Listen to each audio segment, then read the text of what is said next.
National resistance against what appears to be resistance or attempts by the National Assembly to limit the reforms they're undertaking around the Electoral Act appear to be spreading to a point where the nation really needs to be alarmed, either by the scale of the resistance by the people or by the efforts by the administration to dig in and threaten the 2027 elections. This is a very serious issue, more serious, in fact, than just simply the integrity and the credibility of the 2027 elections. It has to do with the very essence of our democratic process. In simple terms, the National Assembly has had 3 years to revisit and amend and improve the legal framework under which the 2027 elections will be conducted. A lot of issues have come up.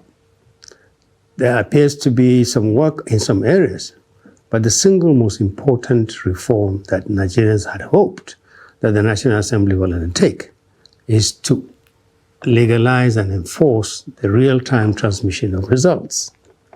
If this happens, it will mitigate a huge amount of the weaknesses of our electoral system.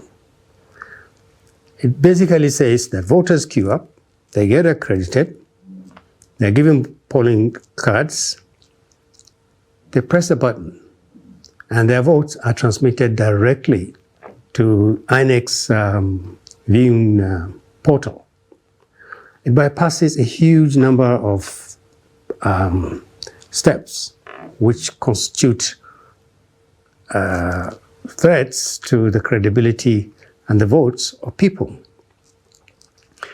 Now, ordinarily you would think a reform-minded administration like Tinubu's administration will say, we have got all the governors, we've got all the legislature, we've got everybody. We've virtually won the elections, even with a year to go.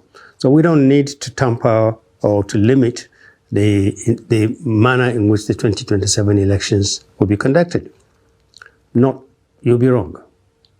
The National Assembly appears to be coming up with reason after reason after reason why they will not allow real-time transmission of results, so that Nigerians can have a little bit more confidence that what the people or the party they vote for will, in the end, be counted.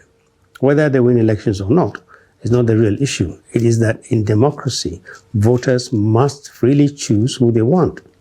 And you count the votes, and you decide who wins an election.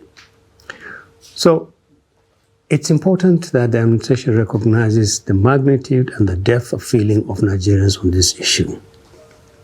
If, as we hear, the government or the National Assembly is worried about availability of power or the reliability of communication facilities, if they allow real-time transmission, that's a simple answer: fix it. If the fortune of the APC in the 2027 elections, APC administration, depends on power and communications facilities, most Nigerians have no doubt they would have addressed that issue.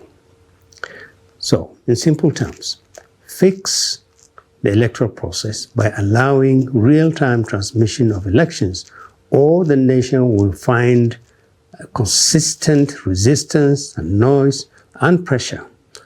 More than that, it could actually jeopardize the entire credibility of the 2027 elections. A final point. For those Nigerians who are thinking of boycotting the 2027 elections with real-time transmission or not, don't contemplate it. Go out, register, and vote. Don't give those who would want you to boycott the elections so that they vote and get an administration that has deprived you of the right to change the administration, if that is what you want to do, simply because you are angry enough to say, I will not vote. Thank you.